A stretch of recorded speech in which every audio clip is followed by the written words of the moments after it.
they're going to do 200,000 if I issue this letter. So he began to work behind the scenes. Enough for Pius XII. Just to give you a little flavor around the topic. When the refugees came to Assisi, they needed identity papers. You had to change their names. And the identity papers had to look good. It's like trying to reproduce today, I guess, a driver's license. Or to try to reproduce today a social security card. But doing it well so that you can't really detect any problems. Now, since the Allies had already reached up to Rome, the people in Assisi were smart. They said, we'll create identity papers for the Jewish people on a printing press, which you see right there, which, by the way, Frank, is no longer in that shop. Yeah, now it's now in the exhibition that they have going on in Assisi for Assisi during 1943. And this man, Brizzi, he would, it's not an electric printer, it's run by hand. And he would create these identity cards, but they gave the people names from southern Italy, which could not be checked in the records because the Allies had southern Italy. So if someone says, I'm from southern Italy, you couldn't check it. So you see what they were doing. They concealed it by printing these cards. Donaldo had to take these cards. Basically, they were identity cards and ration cards. Those of you with my color hair might remember, and some of you do have my color under your color. You might remember ration cards from World War II. I remember ration cards. There were different things that we couldn't get. I was right here, a mile from here during the war. Okay? And these were basically ration cards. Donaldo, he was the runner with the cards because they needed an official stamp on them from Perugia, which is the capital of Umbria. So Donaldo would get on his bicycle the night before, but he'd cycle up to Perugia. He would stay overnight with the partisans, get the cards stamped. He had to teach class the next morning at 8 a.m. in the city of Assisi. So to get back on time, he used to hitch his bicycle up to the German convoys. And they would take him back to town with all the newly stamped identity cards. And he loved telling that story because he duped them by doing that, if you will. A few more incidents on Donaldo. They began hiding the Jewish people in monasteries, putting some of them in a religious garb, teaching them Latin. French Jews came down that had to be taught Italian. There were some people from other countries, I remember a Polish family as well, had to be taught how to read Latin, how to read Italian. But once they got identity cards, they could put them anywhere in the city. They didn't have to be hidden because they had an identity card, although one woman flubbed it up. I told you my Brooklyn accent, you hear it. I never say her, I say huh. Give it a huh, They picked up on one woman, they said, your accent is Venetian. And she had to think fast. She said, oh yeah, I was a student in Venice for several years, and that's when I picked up the accent. She just picked it up that quickly, if you will. And Donaldo said they were able to get the Jewish kids with the identity cards actually into the school system, so they didn't lose any school time at that particular time, if you will.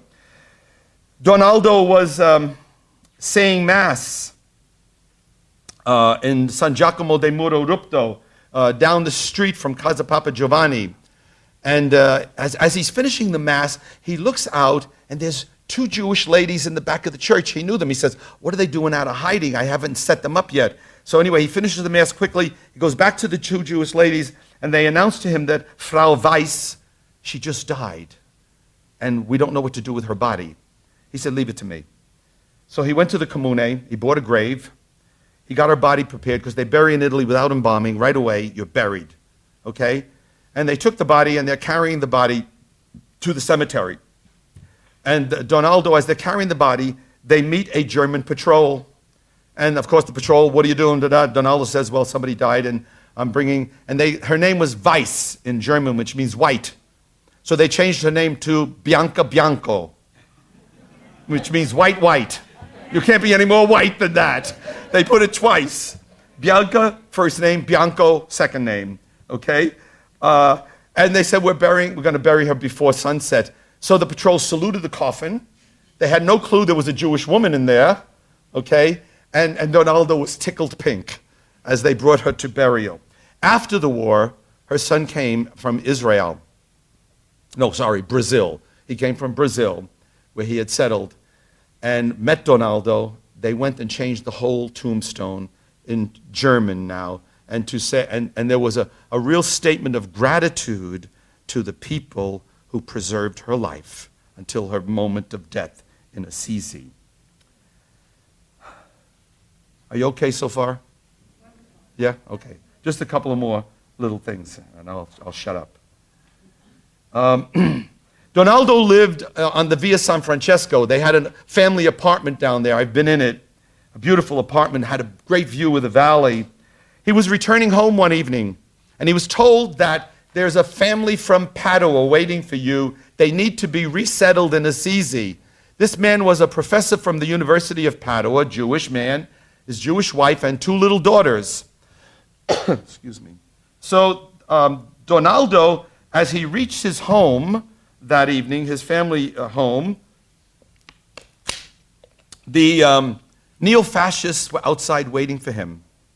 The prefect Rocchi from Perugia, who was definitely sworn to Mussolini and Hitler, Rocchi wanted to arrest Donaldo because they had been secretly taking photos of him in the city and knew that he was doing something stealthy, but they couldn't figure it out. So they said, they're just going to arrest him. Now, Donaldo said, if I went back into my apartment for so much as a toothbrush, that family would be decimated. So he said, they met him in the hallway. You're arrested. We got to bring you to Perugia. He says, let's go. And they went. The family was saved. The 2 children are alive today. They just opened an exhibit in Assisi on March 24th, honoring all of the protagonists from the city during World War II.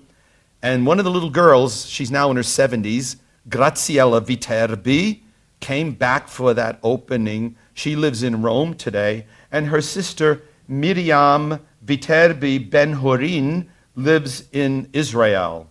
And I'm reading her little account in Italian of what she remembers at that period of time from Donaldo Brunacci, who saved their lives by not entering the apartment. And they know they're alive because of this. He was going to place them, and of course, the bishop took over at that point for the Viterbi family. This other piece I want to mention to you, a Jewish filmmaker by the name of Alexander Ramati, Italian Jew. He went to Assisi to interview Donaldo. And you're seeing pictures of this film that he produced called The Assisi Underground. Donaldo called that film un romanzo. Translated, it's a soap opera. It's not the truth. It just fabricated stories. Ramati interviewed Donaldo for hours, knowing he was the bishop's representative for working especially with the Jewish people. But to make the film a little more attractive, he doesn't want to make a diocesan priest the protagonist, so he makes a friar the protagonist, Padre Nicacci. Nicacci was an actual historical figure, but a questionable one, as I'm going to mention in a few moments. And this man was made the protagonist of the film. So the film and the book, Assisi Underground, skew the whole story of what happened with the Jewish people in World War II. The interviews that we put in